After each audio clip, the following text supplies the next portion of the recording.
पिछली क्लास में हम लोगों ने देखा कि जो यूटिलिटी मेनू है उसमें ये आपके सारे ऑप्शन मैंने कवर कराए।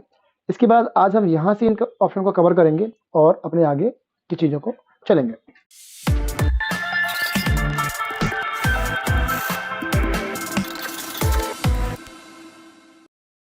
तो ये आगे जो ऑप्शन दिए गए हैं वो ऑप्शन है फाइंड, फाइंड नेक्स्ट, चेंज और स्पेलिंग।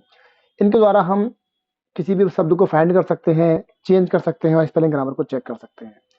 ये ऑप्शन ये मैंने आप लोगों ने सीखे होंगे एमएस वर्ड के अंदर पहले, सेम वैसे ही है, लेकिन ये नॉर्मली काम नहीं करते हैं। इसको काम करने के लिए आपको टूल बॉक्स के द्वारा आपको पॉइंटर टूल चुनना पड़ेगा और पॉइंटर टूल चुनने के बाद हम जब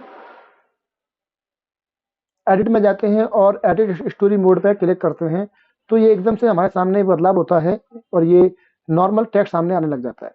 ये एडिट स्टोरी मोड होता है। इस व्यू के अंदर हमारे पास कोई भी टेक्स्ट जो होगा वो बिना फॉर्मेटिंग के दिखाई देगा और केवल इंग्लिश फॉन्ट दिखाई देगा। यानी कि हम जब काम कर रहे हैं तो हमने यहाँ पर फॉर्मेटिंग कर रखी है, कुछ कलर दे रखा है, वो कलर वो सब चीज़ें गायब हो जाएंगी। और इस मोड में हम एडिटिंग वगैरह करते हैं तो कर लेंगे, लेकिन यहाँ पे हम फाइंड और रिप्लेस वगैरह काम नहीं कर पाते। ये काम करने के लिए हम स्टोरी चुनते हैं और फिर एडिट मेनू में जाते हैं और स्टोरी एडिट स्टोरी पर क्लिक करते हैं या फिर इसकी शॉर्टकट की Ctrl+E प्रेस करते हैं। जैसे ही प्रेस करते हैं हमारे सामने एकदम से बदलाव होता है, सारा टेक्स्ट स्क्रीन के पास में आ जाता है और जो कि बिल्कुल एमएस वर्ड की तरह दिखने में लगता है। यहाँ पर आप किसी भी टेक्स्ट को अब यदि फाइंड करना चाहते हैं, देखिए आप ये फाइंड चालू हो चुका है और ये चेंज भी ऑन हो गया, स्पेलिंग भी ऑन हो गया है। फाइंड के द्वारा हम किसी भी वर्ड को फाइंड करेंगे तो क्लिक करेंगे। मान लीजिए मुझे इसके अंदर फाइंड करना है कि मे कहाँ लिखा हुआ है, MAY मे, तो मैं फाइंड करता हूँ, देखिए मे ये रहा यहाँ लिखा हुआ है। तो किसी भी वर्ड को अपन फाइंड कर सकते हैं। जब किसी वर्ड को अपन फाइंड करते हैं तो उसको फाइंड करने के बाद हमें चेंज करने की बारी भी आती है। जैसे कि मैंने फाइंड तो कर लिया है, लेकिन मैं अब चाहता हूँ इस वर्ड को फाइंड जब मैंने किया, यहाँ से फाइंड जब मैंने किया तो मैं चाहता हूँ कि अब मुझे इस वर्ड को फाइंड करके मे की जगह पे विल लगाना है या फिर कैन लगाना है। ठीक है, तो वो कैसे लगाएंगे? तो उसके लिए हम सबसे पहले यहाँ जाएंगे और चेंज पे क्लिक करेंगे और इस पर क्लिक करने के बाद ये सामने बॉक्स आता है। इस बॉक्स के अंदर जो फाइंड करना है टाइप करेंगे और उसकी जगह पे चेंज टू करना है मुझे कैन। ठीक है, मे बी या विल बी या जो लगाना चाहते हैं लिख सकते हैं। फाइंड करेंगे, फाइंड हो चुका है। जैसे अपन चेंज कर देंगे तो ये देखिए कैन में चेंज हो गया। मैं इसको चेंज फॉर एंड फाइंड भी कर सकता हूँ। इससे क्या होगा, इस वाले ऑप्शन से चेंज फाइंड से ये जो चेंज भी करता जाएगा और आगे फाइंड भी करता जाएगा। चेंज ऑल से जहाँ जहाँ पर MAY लिखा होगा उस सब जगह पे कैन कर देगा एक ही बार में। ये सारे ऑप्शन वर्ड की तरह हैं जो मैंने पहले में बताए थे आपको, वही ऑप्शन है। तो ये यहाँ पे मैच केज कर सकते हैं, होल वर्ड कर सकते हैं। ठीक है, यदि आपने अच्छे से वर्ड सीखा होगा तो आप समझ गए होंगे कि इनसे क्या होता है। इसे आप क्लोज कर देते हैं। क्लोज करने के बाद आगे दिया गया है स्पेलिंग नाम का ऑप्शन। इससे हम इसमें स्पेलिंग और ग्रामर को चेक कर पाते हैं। जब हम इसे क्लिक करते हैं और स्टार्ट कर देते हैं तो ये डिक्शनरी के अकॉर्डिंग चेक करने लग जाता है स्पेलिंग को। हमारे कंप्यूटर में कोई डिक्शनरी नहीं है, लिखा हुआ है डिक्शनरी इज मिसिंग और डज नॉट सपोर्ट स्पेलिंग। तो यहाँ पे डिक्शनरी नहीं है हमारे कंप्यूटर के अंदर। यदि होती तो ये स्पेलिंग वगैरह अपन चेक कर लेते। आप अलग से इसमें डिक्शनरी को स्टोर कर लीजिए, उसके बाद इसे अपन इस्तेमाल कर सकते हैं। ठीक है, ये तीनों चारों ऑप्शन जो आपके वो यहाँ से इस्तेमाल करेंगे इस मोड में जाने के बाद। जब हमारा ये काम हो जाता है, फाइंड रिप्लेस का काम अपन कर लेते हैं, तो ये करने के बाद हम वापस एडिट स्टोरी मोड पे आ जाते हैं। तो यहाँ पर मैंने आपको बताया फाइंड के बारे में, लेकिन इस जगह मैं आपको बता देता हूँ कि एडिट स्टोरी मोड भी बता देता हूँ, वो इसी में होता है। कई बार पेपर में आता है कि एडिट स्टोरी मोड क्या है। तो एडिट स्टोरी मोड का मतलब यही है कि जब अपन किसी भी जो ब्लॉक जो होता है, इस ब्लॉक को अपन स्टोरी बोलते हैं, तो इस ब्लॉक को जब चुनते हैं तो ब्लॉक को चुनने के बाद हम जब इसमें कोई वर्ड को फाइंड या रिप्लेस करना चाहते हैं तो एडिट स्टोरी मोड में जाते हैं और जब इस पर क्लिक करते हैं तो हमारे सामने एकदम से बदलाव होता है और यहाँ पर कुछ इसकी स्टाइल्स यहाँ लिखी हुई आती हैं। तो मैंने फिलहाल कोई स्टाइल अप्लाई की नहीं है तो नहीं लिख के आ रही है। यदि हम कोई स्टाइल अप्लाई कर देते तो यहाँ पे स्टाइल भी लिख के आ जाती है। और इसके साथ ही ऊपर आप देखेंगे यहाँ पे एक स्टोरी नाम का मेनू भी ऐड हो जाता है जो पहले नहीं था।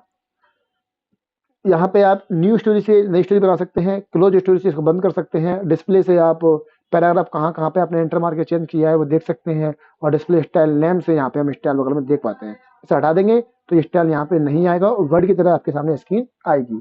आप इसे क्लिक कर देंगे तो डिस्प्ले स्टाइल भी यहाँ पे आएगी और यहाँ पे यदि आपने कोई स्टाइल अप्लाई की होगी इनके ऊपर, जो कि मैंने बताया था टाइप में जाकर के यहाँ से हम स्टाइल अप्लाई कर सकते हैं। यदि आपने स्टाइल अप्लाई की होगी तो यहाँ पे देखिए उनका नाम यहाँ पे दिखाई देगा। ठीक है, तो मैं स्टाइल को हटा देता हूँ, फिलहाल नो स्टाइल कर देता हूँ और वापस से लौट के आता हूँ स्टोरी मोड पर। यह है edit layout, sorry layout mode पे आ गए। तो पेज लेआउट मोड पे हम लौट के वापस आ चुके हैं। तो इस प्रकार से हम अपने डॉक्यूमेंट सॉरी पेज मेकर की फाइल के अंदर किसी भी वर्ड को फाइंड और रिप्लेस वगैरह कर सकते हैं।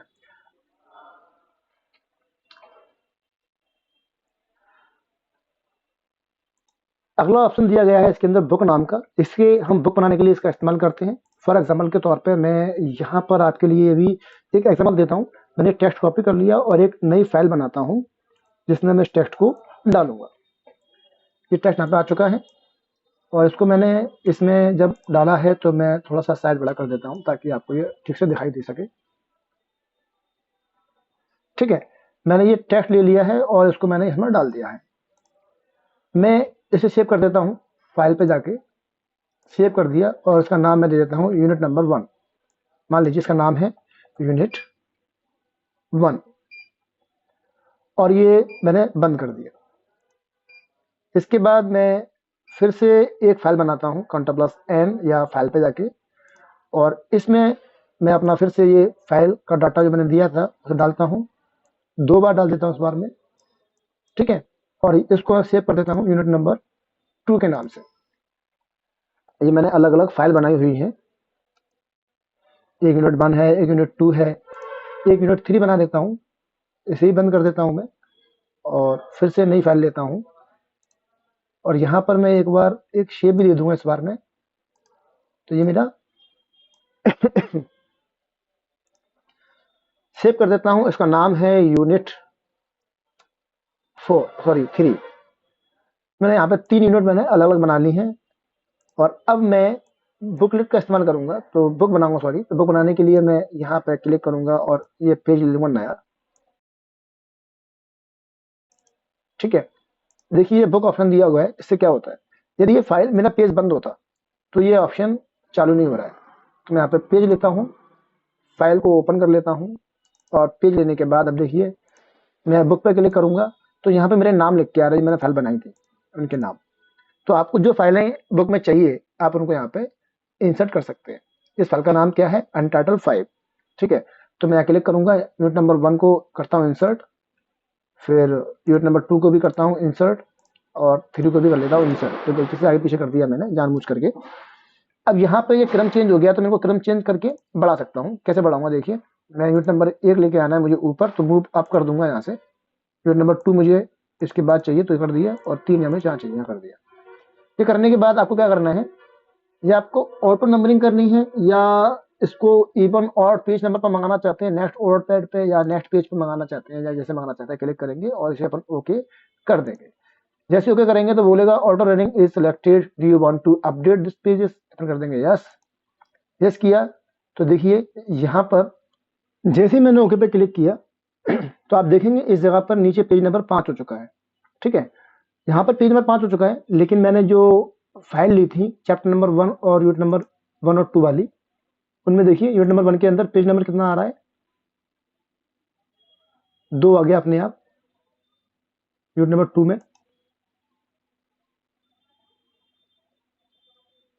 3 को चेक कीजिए, पेज नंबर 3 अपने आप आ गया।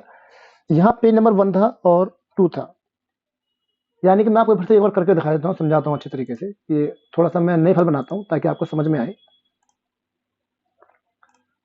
सपोज करिए कि आप पेज मेकर में काम कर रहे हैं और कोई अगला जो ऑप्शन दिया गया है वो यही दिया गया है,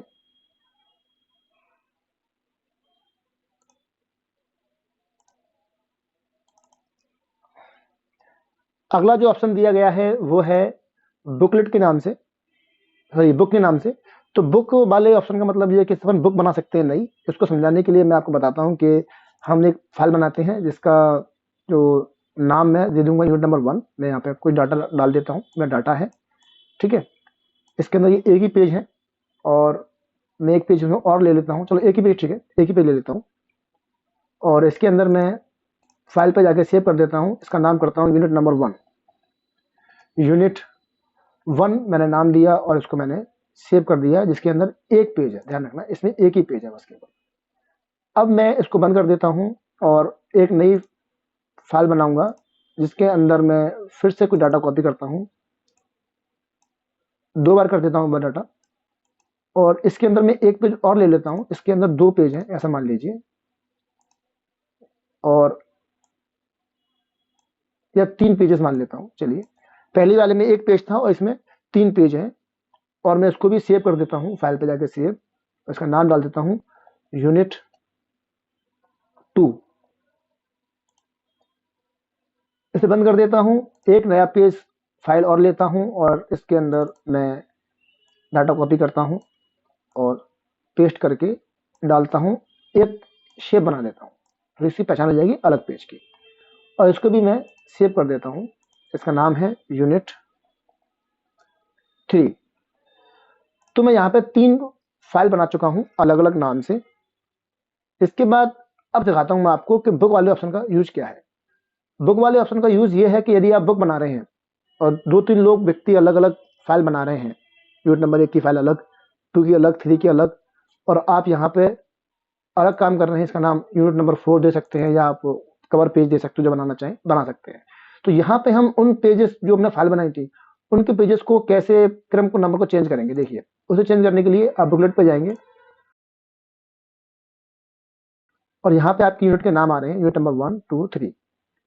आप इन फाइल्स को यहाँ पे इंसर्ट कर लेंगे, ये इंसर्ट हो चुकी है 1, 2, 3, और ये इस वाले पेज को मैं लाता हूँ, डाउन लेके आता हूँ, बिल्कुल डाउन लेके आ चुका हूँ। तो 1, 2, 3 और मैंने ये नन कर दिया है।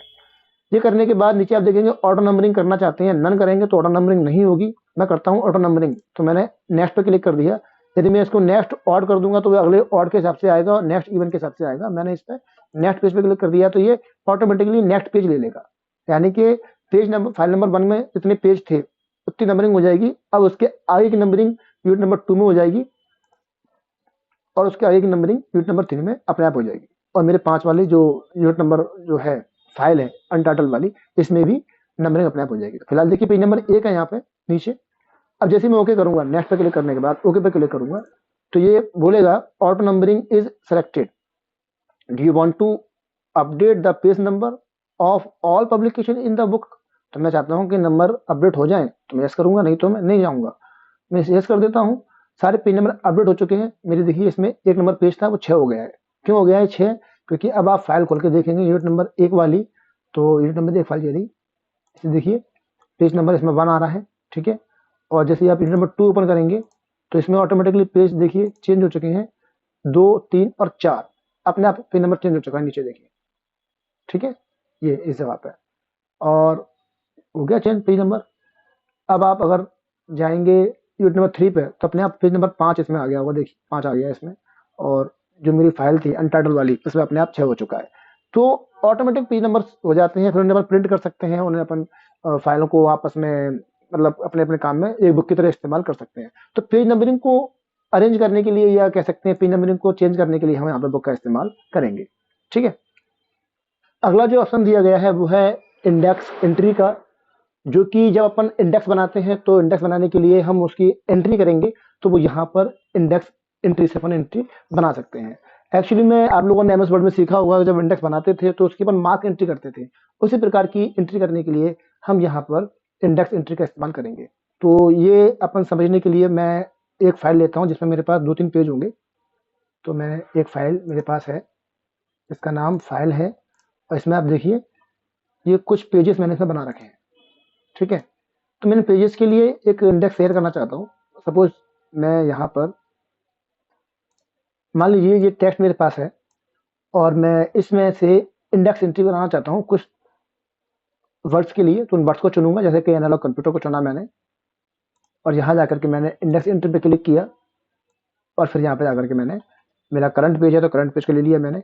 और लेने के बाद अगर मैं चाहता हूँ ये बोल्ड हो जाए तो बोल्ड भी कर सकता हूँ, और मैं चाहता हूँ नहीं हो इंडेक्स के अंदर बोल्ड तो छोड़ सकता हूँ, बोल्ड लाइन भी मैं कर सकता हूँ। इसे ओके कर दूंगा तो इंडेक्स एंट्री हो चुकी है 1 की। अब मैं दूसरा वर्ड ले लेता हूँ, मान लीजिए एडवांटेज के नाम से, इसको चुनता हूँ और मैं इस पे जाकर के इंडेक्स एंट्री करता हूँ, नाम देके ओके कर देता हूँ। तो 2-3 जगह पे मैं इसकी इंडेक्स एंट्री करूँगा, ज़्यादा नहीं करूँगा ताकि आपको टाइम वेस्ट ना हो। और फिर मैं यहाँ जाने के बाद मैं, ये तो मेरा डाटा वही है पूरा, तो मैंने वही कॉपी किया हुआ है। मान लीजिए डिसएडवांटेज को चुन लेता हूँ, या आज मैं अगले पेज पे जाता हूँ, वहाँ पे डिसएडवांटेज लिखा होगा तो उसको चुनता हूँ। कंप्यूटर चुन लिया मैंने इस जगह पे और यहाँ गया इंडेक्स, ओके। फिर मैं चुनता हूँ डिसएडवांटेज, इस पे गया और इंडेक्स एंट्री पे और ओके। इस प्रकार से मैंने इंडेक्स एंट्री बार पे कर ली है 4 शब्दों की। अब मैं इंडेक्स बनाना चाहता हूँ एक इस पेज पे, या जिस पेज पे बनाना चाहते हैं उस पेज पे जाएंगे, मोस्टली लास्ट में होता है। तो वहाँ आपको कर्सर से एक ऐसे करके आपको अपना जो टाइपिंग टूल है वो आपको ले जाना है और चुन लेना है जगह से। चुनने के बाद इसका जो साइज़ वगैरह है वो आप भी यहाँ पर पहले से सेट कर सकते हैं। और फिर सेट करने के बाद हम जहाँ जाएंगे और शो इंडेक्स जो दिया हुआ है वहाँ क्लिक करेंगे। शो इंडेक्स पे क्लिक किया, जो मैंने नाम डाले थे वो नाम यहाँ पे आ रहे हैं, ठीक है। ऐसे नाम जो आ रहे हैं, डी से चेक करना है तो 20 वाले भी आ जाएंगे, मैंने 20 से बनाया नहीं है तो मैं यहाँ पर देख सकता हूँ डी से बनाया तो ये एक बनाया हुआ है। तो जितने मैंने इंडेक्स बनाए हैं सारे नाम इसमें मैं देख सकता हूँ, ठीक है। ए वाले कौन से हैं, बी वाले कौन से हैं, उनको मैं चेक कर सकते हैं इस प्रकार से। ये देखने के बाद हम करेंगे ओके। तो ये थोड़ी देर बाद देखिए इंडेक्स को मैंने देखा यहाँ पे, तो इंडेक्स मैंने देख लिया और देखने के बाद मैं क्या करूँगा, ऐसे ओके कर लेंगे। अब हमें क्या करना है, इंडेक्स शो तो हमने कर लिया, अब बनाना है इंडेक्स। तो ये क्रिएट इंडेक्स पे जाएंगे, तो यहाँ पे कोई नाम डाल देंगे, मान लीजिए इंडेक्स टेबल दे देता हूँ मैं, इंडेक्स टेबल, और मैं ओके कर देता हूँ। मेरे माउस का आइकन हो जाएगा एक बुक जैसा, जो कि अपन ऑटो फ्लो में करते थे वैसे। फिर हम यहाँ पे कंट्रोल दबा करके या नॉर्मली भी क्लिक करेंगे तो टर्न यहाँ पे आ जाएगा। देखिए इंडेक्स टेबल आ चुकी है और मेरे ए वाले डाटा यहाँ पे आ चुके हैं कि 21 नंबर पेज पर है, एडवांटेज 1 नंबर पेज पे है, advantage analogue computer 1 number page पे है, शीशा कंप्यूटर पेज नंबर 2 पे है, डी से डिसएडवांटेज आपको पेज नंबर 2 पे है। तो इस प्रकार से इंडेक्स बन के ऑटोमेटिकली आ जाता है यहाँ पर। तो ये इंडेक्स बनाने के लिए हम पेज मेकर में जाकर के इंडेक्स एंट्री करते हैं, सो इंडेक्स से देख लेते हैं और क्रिएट से हम यहाँ पे क्रिएटिंग एडिटिंग वगैरह बाद में बना सकते हैं। यदि आपने बाद में इंडेक्स एंट्री की और इंडेक्स एंट्री बाद में करने के बाद आपको फिर से इस इंडेक्स में अपडेट करना है तो कुछ नहीं करना होता, हम बस दोबारा से बस क्रिएट कर देते हैं। तो फिर से ये इंडेक्स एंट्री के बाद क्रिएट करने के बाद इसी इंडेक्स में अपडेटिंग हो जाती है। सपोज मैं यहाँ जाता हूँ और यहाँ पे जाकर के किसी भी टेक्स्ट के अंदर एक इंडेक्स एंट्री को बढ़ा देता हूँ, ताकि आपको थोड़ा समझ में आ जाए कि मैं क्या कहना चाह रहा हूँ। कि अभी मेरे पास जो इंडेक्स है वो केवल 4 वर्डों का है, 4 शब्दों के लिए है। मैं यहाँ पे एक इंडेक्स और बना देता हूँ पेज नंबर 3 पे, मान लीजिए इस वर्ड के नाम से, सिमुलेशन के नाम से बना देता हूँ। तो मैं इसकी एक एंट्री करूँगा पहले, मार्क्स एंट्री, ओके। एंट्री करने के बाद हम इंडेक्स पर जाएंगे, जहाँ हमने इंडेक्स बनाना चाहते हैं तो जाएंगे और फिर यहाँ जाकर के क्रिएट इंडेक्स कर देंगे बस, और आपको ओके कर देना है। तो देखिए ये भी इसके अंदर आ चुका है, ये देख लीजिए ये भी इसमें आ चुका है, ठीक है। एस वाला नाम भी इसमें आ चुका है, पेज नंबर 3 पे है। तो इस प्रकार से हम इंडेक्स बना सकते हैं और उसको इंडेक्स को बाद में एंट्री करके बाद में बना सकते हैं। क्रिएट टीओसी मतलब होता है टेबल ऑफ कंटेंट। ये टेबल ऑफ कंटेंट क्या होता है, टेबल ऑफ कंटेंट आप लोगों ने टीओसी पेज मेकर में, सॉरी एमएस वर्ड में सीखा होगा, बताया था मैंने। तो कैसे बनाते हैं टीओसी को, इसे बनाने के लिए आप टीओसी पे जाएंगे, यहाँ पर नाम डालेंगे, मैं डाल देता हूँ कंटेंट टेबल, या कंटेंट ही काफ़ी है, ठीक है। और ओके कर देते हैं, यहाँ क्लिक करेंगे तो देखिए यहाँ पर डाटा आ चुका है कि टेबल इंडेक्स। और हाँ, ये टेबल इंडेक्स से क्या हो रहा है, ये आपको ध्यान रखना पड़ेगा जब इसे बनाएंगे तब। तो देखिए टेबल इंडेक्स तो आ चुका है, बाकी और चीज़ें नहीं आ रही। क्यों नहीं आ रही और चीज़ें, क्योंकि टेबल इंडेक्स जब डाला है तो वो किस स्टाइल में आ रहा है, किस न किस स्टाइल में आ रहा है। यदि आपके इस नोट्स के अंदर आपने पूरी बुक के अंदर जहाँ जहाँ स्टाइल लगाई होंगी वो वही आएगा केवल। फॉर एग्जाम्पल के तौर पर यहाँ मान लीजिए ये एनालॉग कंप्यूटर के नाम से ये एक जगह है और मैं इसको चुनता हूँ और यहाँ से एक स्टाइल लगा देता हूँ, टाइप में जाकर के कैप्शन स्टाइल या हेडिंग स्टाइल दे देता हूँ, ठीक है। फिर मैंने इस जगह पे कोई नाम ले लेता हूँ, केबल कंप्यूटर ले लेता हूँ, या ऑथर अनदर ले लेता हूँ, और क्लिक कर दिया। इसको चुनता हूँ तो इसको भी मैं टैब में जा करके 2 जगह पे चल दीजिए मैंने। अभी जो दोनों नाम है ये आपको टेबल ऑफ कंटेंट में दिखाई देंगे। ठीक है, कैसे आएंगे देखिए, यहाँ गया, टीओसी पे क्लिक किया, नाम डाला, ओके करके क्लिक, तो देखिए ये आ चुका है। हमारा कंप्यूटर पेज नंबर 1 पे है, ये पेज नंबर 2 पे है, पेज नंबर 4 पे है, तो ये इंडेक्स अपने आप बन जाता है। तो जो टीओसी बनेगा ना, वो केवल उसी का बनेगा जहां आपने कोई स्टाइल अप्लाई की होगी, और किसी का ये नहीं बनेगा। क्लियर होगा यहाँ तक? ठीक है। आगे दिया गया डिफाइन कलर, जो कि कलर को डिफाइन करने के लिए है, जो मैं पहले बता चुका था आपको। इस पे क्लिक करके अपने कलर को कोई नाम दे करके लाइब्रेरी बना सकते हैं, और लाइब्रेरी के अंदर, अपनी लाइब्रेरी के अंदर हम कोई भी कलर को यूज कर सकते हैं। फॉर एग्जाम्पल के तौर पर मैं यहाँ पे ये कलर ले लेता हूँ, मान लीजिए ये वाला कलर। तो देखिए इस जगह पे मैं कुछ चेंजेस करूंगा तो कलर यहाँ पर चेंज हो जाएगा, पूरा चेंजेस अपडेट हो जाएगा। नाम डाल दूंगा और ओके कर दूंगा, तो कलर उसी नाम से सेव हो जाएगा। फिर ये कलर यहाँ पे आपको दिखने लगेगा, जो मैं पहले बनाया था डार्क ब्लू के नाम से। ठीक है, तो ऐसे बनाने के लिए ये इस्तेमाल किया जाता है। इसके बाद सारे ऑप्शन हो चुके हैं। व्यू अपन सीखेंगे अगली वीडियो में। पहले आप इसकी प्रैक्टिस करो कम से 2 बार, और करने के बाद मुझे बताइए कि आपने प्रैक्टिस कर ली है। ठीक है, तो कल मिलते हैं अगली वीडियो में। तब तक के लिए गुड लक और जय हिंद। हाँ दोस्तों, जाने से पहले जब मैं जय हिंद बोलता हूँ तो प्लीज जय हिंद का जवाब जरूर दिया करो। जय हिंद।